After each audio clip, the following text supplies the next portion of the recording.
Hello दोस्तों, स्वागत है आप सभी का आपके अपने YouTube channel MR world point पे। आपके लेके आए हैं यूपी पुलिस कांस्टेबल भर्ती परीक्षा के लिए 10 प्रैक्टिस सेट, जो कि आपके लेटेस्ट प्रैक्टिस सेट हैं और आपके जो एग्जाम अगस्त में होने वाला है उसके लिए एक महत्वपूर्ण साबित होंगे। तो चलिए शुरू करते हैं आज का प्रैक्टिस सेट। देखिए, पहला क्वेश्चन है, एक सैनिक शिविर में 500 सैनिकों के लिए 27 दिन का राशन था। 3 दिन बाद 300 सैनिक और आ गए, तो शेष राशन कितने दिनों के लिए पर्याप्त होगा? यदि मान लीजिए 3 दिन के बाद में 300 सैनिक नहीं आते तो खाना कितने दिन और चलता, यानी राशन कितने दिन और चलता? तो 500 सैनिकों के हिसाब से खाना चलता 3 दिन के बाद 24 दिन और चलता। अब इसी खाने को कौन खाएगा? तो इसी खाने को खाएगा 500 प्लस 300 यानी कि 800 सैनिक इसको खाएंगे। तो कुल मिला के कितने दिन चल जाएगा खाना? तो 800 से भाग दे दीजिए, तो 0 से 2 जीरो खत्म, 8 से कटेगा 3 बार, 3 पंजे 15, यानी खाना कितने दिन चल जाएगा? तो खाना चल जाएगा आपका 15 दिन। ऑप्शन नंबर ए क्या हो जाएगा आपका सही आंसर। नेक्स्ट क्वेश्चन देखिए, एक आयताकार मैदान का परिमाप दे रखा है 480 मीटर, इसकी लंबाई और चौड़ाई का अनुपात दे रखा है 5:3। तो मैदान का क्षेत्रफल पूछा है आपसे, क्या होगा? देखिए, परिमाप बराबर क्या होता है? परिमाप बराबर होता है 2 गुणा लंबाई प्लस चौड़ाई। लंबाई दे रखी है आपकी 5:3 के अनुपात में। तो देखिए लंबाई कितनी हो जाएगी आपकी, हम मान लेते हैं 5x और चौड़ाई मान लेते हैं हम 3x।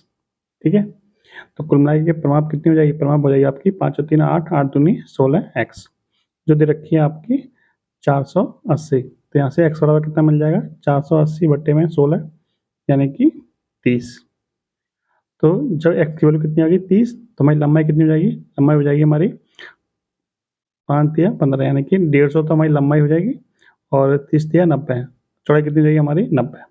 आपसे पूछा क्षेत्रफल। क्षेत्रफल क्या होता है? क्षेत्रफल बराबर होता है लंबाई गुणा चौड़ाई। लंबाई हमारी कितनी है 150 और चौड़ाई हमारी कितनी है 90। तो कितना हो जाएगा ये 15 नंबर 135 पे 2 जीरो, यानी वर्ग मीटर, यानी कि 13,500 वर्ग मीटर। ठीक है, सिंपल क्वेश्चन है। नेक्स्ट क्वेश्चन देखिए, भाग के एक प्रश्न में भाजक भागफल का 12 गुना है और शेषफल का 5 गुना है। यदि शेषफल कितना है 48 है, तो भाज्य क्या होगा? देखिए, इस तरह का यदि सवाल हो तो आपको शेषफल पे आपको फोकस करना है। शेषफल का यूनिट डिजिट कितना है 8, तो आपके आंसर का भी यूनिट डिजिट कितना होगा 8 ही होगा। ऑप्शन चेक कर लीजिए किस ऑप्शन में ऐसा है। तो एक ही ऑप्शन ऐसा है जो कि आपका 8 दे रखा है। ठीक है, ठीक है, तो इसका राइट आंसर क्या बन जाएगा? Option number C. इसका लॉन्ग मेथड क्या है? तो लॉन्ग मेथड मैंने आपको और प्रैक्टिस सेट में समझाया हुआ है, जो इससे पहले 25 प्रैक्टिस सेट कराए थे मैंने अरिहंत पब्लिकेशन के, उसमें आपका लॉन्ग मेथड बताया हुआ है। ठीक है, इस तरह के सवालों का। नेक्स्ट क्वेश्चन देखिए, एक्स के 5% और एक्स के 5% को एक्स में जोड़ने पर एक्स को कितने से गुणा करने के समतुल्य होगा? तो देखिए, एक्स का 5% कितना होगा? आपसे पूछा है कि एक्स में जोड़ने पर, तो कितना हो जाएगा ये 100x प्लस 5x, यानी कि 105x हो जाएगा। 105x बटे में कितना है 100, ये वाला बटे में 100 रहेगा यहाँ पे, तो ये हो जाएगा 1.05x।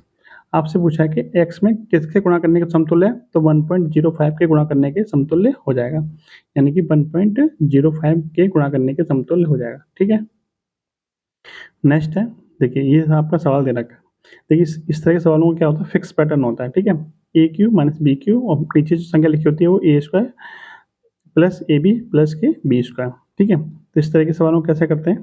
देखिए, यदि यहाँ पे ऊपर माइनस दे रखा है तो दोनों का अंतर कर दीजिए। यदि मान लीजिए प्लस दे रखा है तो दोनों को जोड़ दीजिए। चूंकि माइनस है तो 0.47 और 0.33 का अंतर कितना हो जाएगा? 0.47 और 0.33 का जो अंतर होगा वो कितना हो जाएगा? तो 0.14। यही आपका क्या बन जाएगा? आपका राइट आंसर। यदि मान लीजिए यहाँ प्लस होता तो आप दोनों को जोड़ देते तो आपका राइट आंसर बन जाता। ठीक है, नेक्स्ट क्वेश्चन देखिए। देखिए, आपको ये लग रहा होगा कि मैं सारे सवालों को जल्दी-जल्दी बता रहा हूँ, तो मैं इसलिए जल्दी-जल्दी बता रहा हूँ क्योंकि मैंने इससे पहले आपको 40 प्रैक्टिस सेट करा चुका हूँ मैं, 25 आर्यन पब्लिकेशन के और 15 रोजगार पब्लिकेशन के प्रैक्टिस सेट आपको करा चुका हूँ मैथ के। तो आपने प्रैक्टिस करी होगी तो आपको ये सब चीज़ें समझ में आ रही होंगी अच्छी तरह से। ठीक है, और अभी दिन भी 10-15 दिन बचे हैं एग्जाम के लिए, तो आपको ये सारी चीज़ें पहले से आनी चाहिए, तो आप प्रैक्टिस करते रहिए। देखिए नेक्स्ट क्वेश्चन देखते हैं, यदि किसी संख्या का 0.5 किसी अन्य संख्या के 0.07 के बराबर है तो दोनों संख्याओं का अनुपात क्या होगा?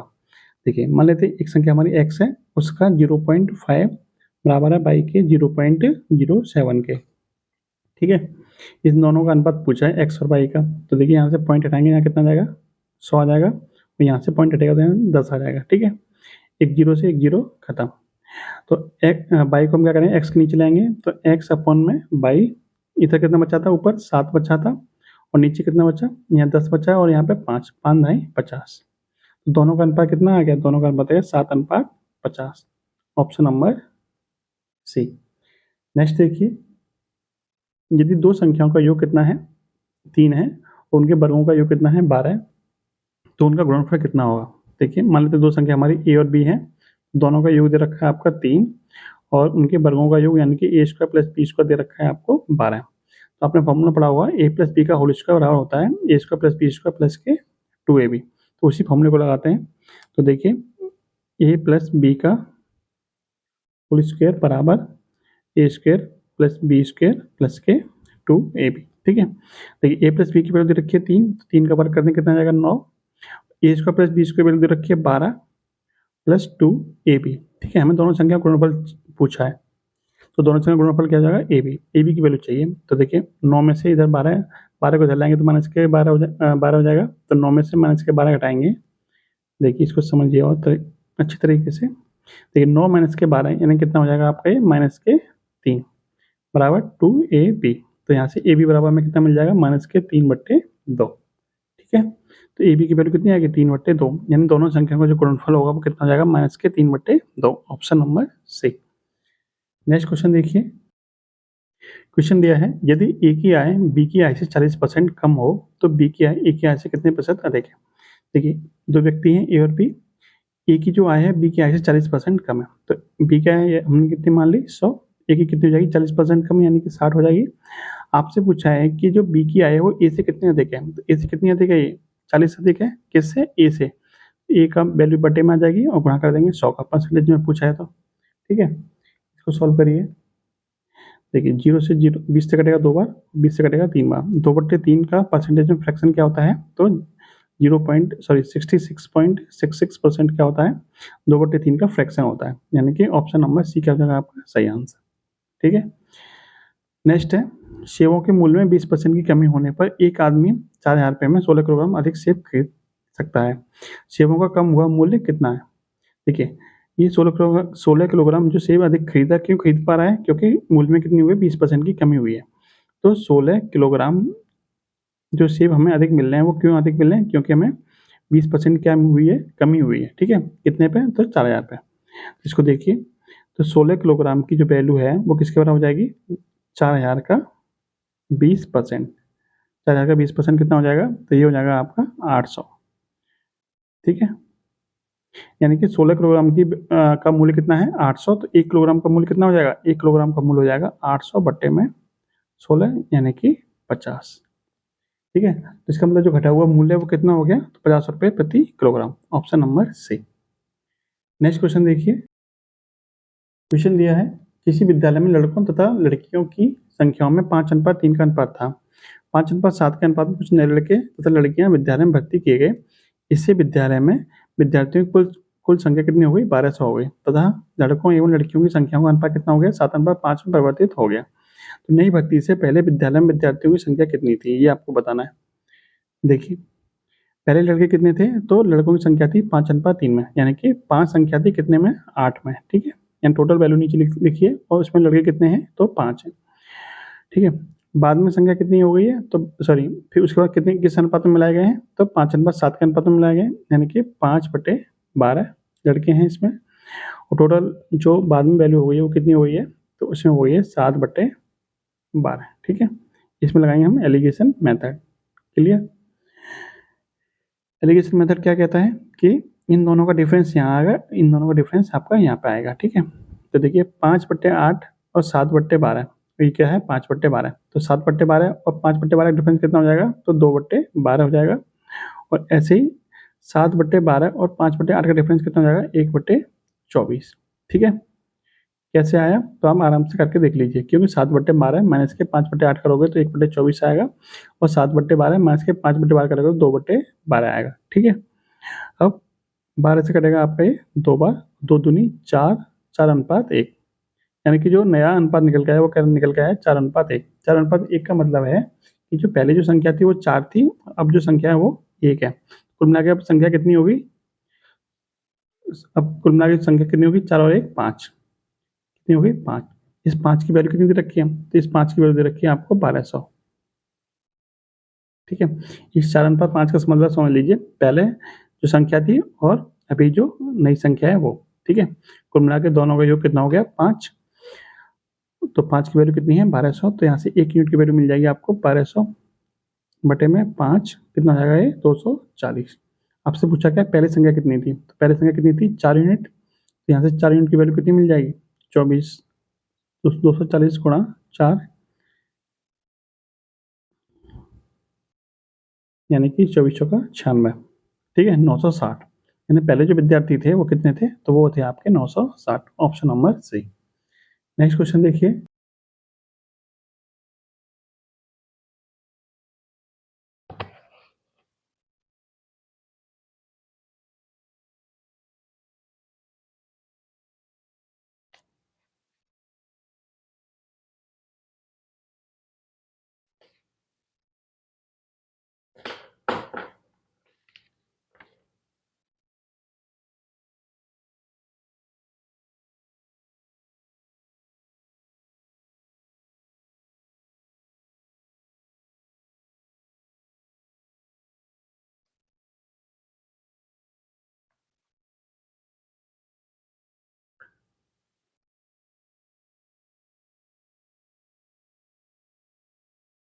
देखिए क्वेश्चन है, ए और बी किसी एक ही दूरी को क्रमशः 9 किलोमीटर प्रति घंटा और 10 किलोमीटर प्रति घंटा की चाल से तय करते हैं। यदि ए बी से 36 मिनट का समय अधिक लेता है तो दोनों के द्वारा तय की गई दूरी बताइए। तो देखिए दूरी कैसे निकालते हैं।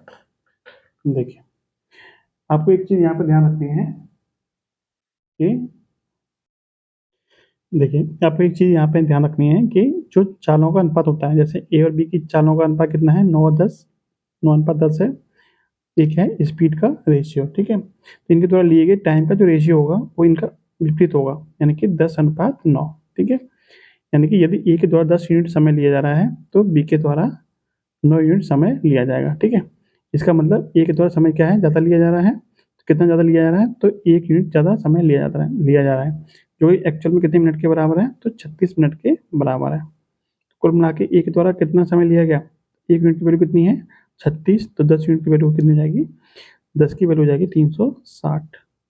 ये क्या है मिनट में है, तो घंटे में चेंज करेंगे कितना हो जाएगा, तो 360 बटे में 60 यानी कि 6 घंटे। यानी ए के द्वारा कुल मिला कितना समय लिया जा रहा है, तो ए के द्वारा समय लिया जा रहा है 6 घंटे। और चाल क्या है ए की, तो ए की चाल है 9 किलोमीटर प्रति घंटा। तो दूरी पूछिए आपसे, तो दूरी कितनी हो जाएगी, तो दूरी बराबर क्या होता है, दूरी बराबर होता है चाल गुणा समय। चाल गुणा समय। ठीक है, चाल कितनी है 9 और समय कितना ले रहा है ए 6 घंटे, कितना हो जाएगा दूरी 54 किलोमीटर। ठीक है, 54 किलोमीटर क्या हो जाएगा, दोनों के द्वारा तय की गई दूरी 54। ठीक है, नेक्स्ट है ए बी और सी अलग अलग कार्य करके किसी कार्य को क्रमशः 11 दिन, 20 दिन और 55 दिनों में पूरा करते हैं। यदि बी और सी एकांतर पर एक ही सहायता करें, इस एकांतर का मतलब क्या है, एक एक करके बी और सी क्या है एक ही सहायता करते हैं, तो कार्य कितने दिन में पूरा हो जाएगा। ठीक है, इसको समझते हैं अच्छी तरह से। देखिए यहाँ देखिए, हम कैसे सॉल्व करते हैं इसको, कि जो इनके द्वारा लिया गया समय है उसके एलसीएम के बराबर क्या मान लेते हैं, कुल काम को मान लेते हैं। जैसे कि ए बी और सी कितने कितने घंटे में काम कर रहे हैं, तो ए कर रहा है आपका 11 दिन में पूरा काम, बी 20 दिन में कर रहा है और सी कर रहा है आपका 55 दिन में। तो इन तीनों का जो एलसीएम होगा वो कितना हो जाएगा, तो इन तीनों का एलसीएम हो जाएगा 210।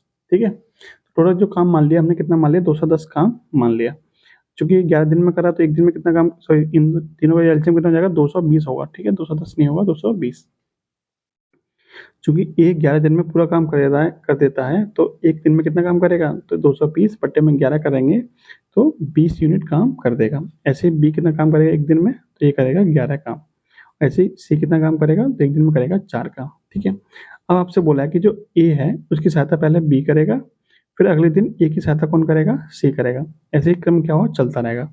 तो जो पहला दिन होगा उस पहले दिन में कितना काम हो जाएगा, तो ए का 20 यूनिट प्लस बी का 11 यूनिट।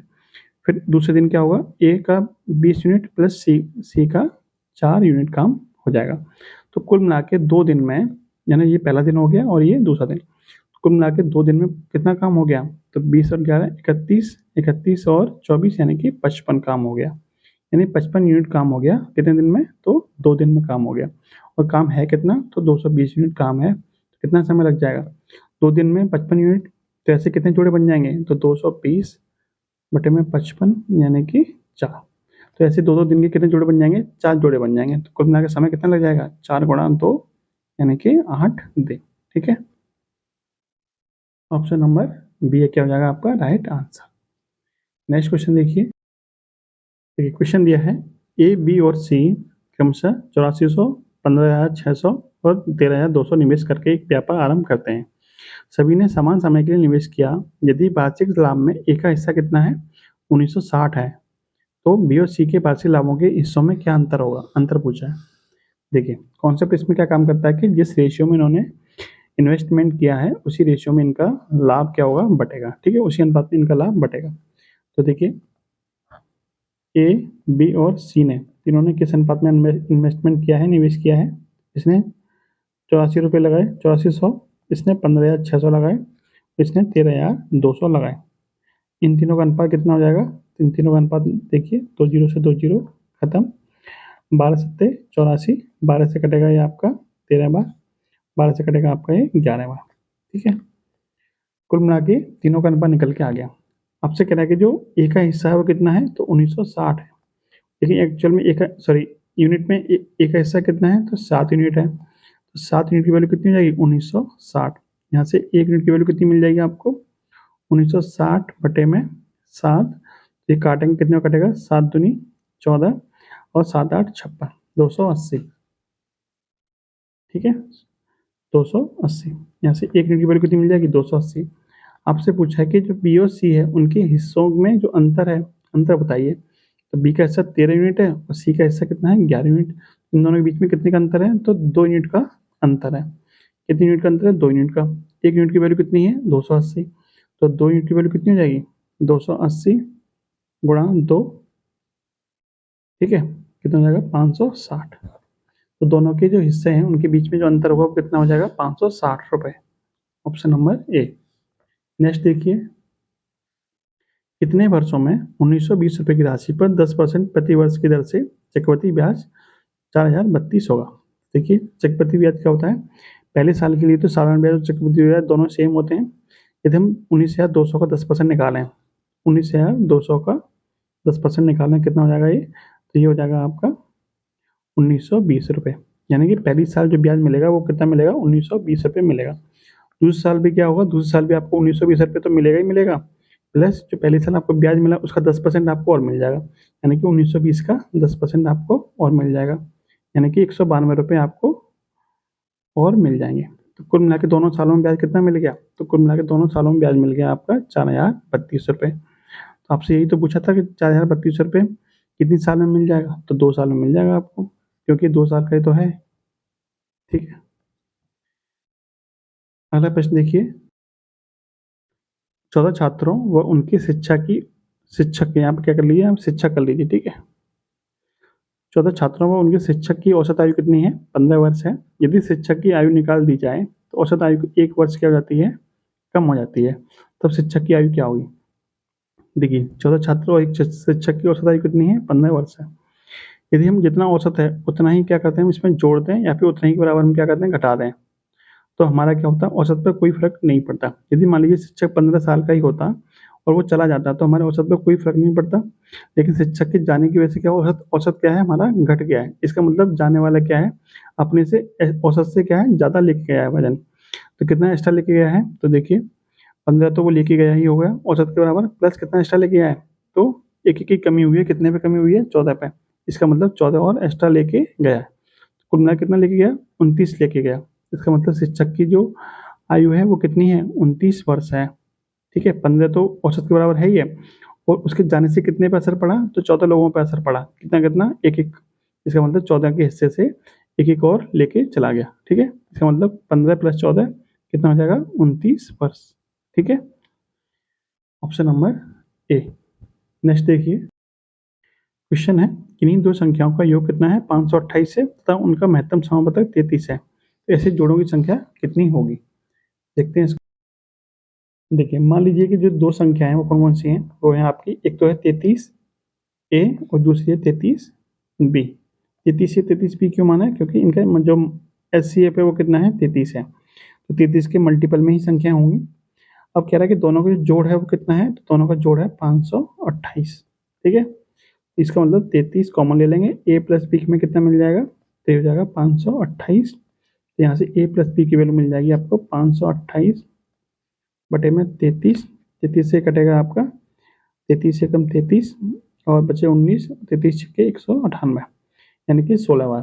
ठीक है, यानी कि दोनों संख्याओं का जोड़ कितना मिल जाएगा आपको? ए प्लस बी कितना मिल जाएगा आपको? 16।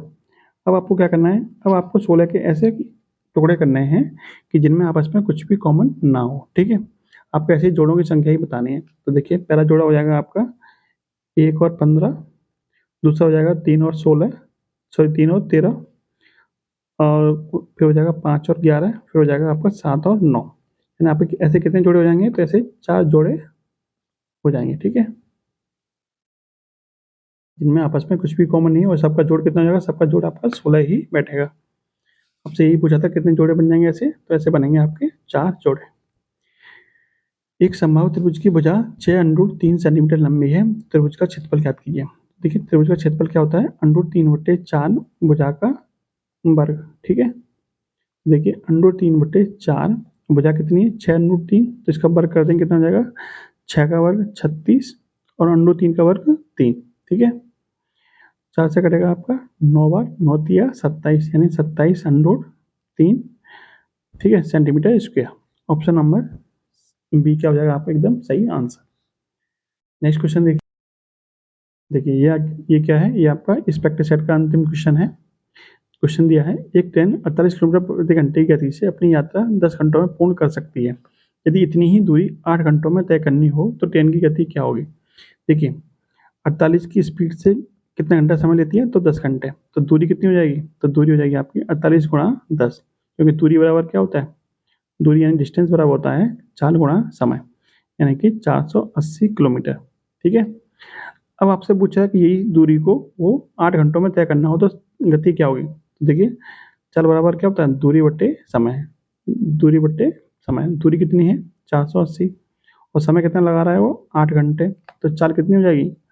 8 6 48, यानी कि 60 किलोमीटर प्रति घंटा। ठीक है, ऑप्शन नंबर डी क्या हो जाएगा आपका राइट आंसर। ये थी आज की वीडियो। आपको कैसी लगी कमेंट बॉक्स में जरूर बताइएगा। जय हिंद, जय भारत।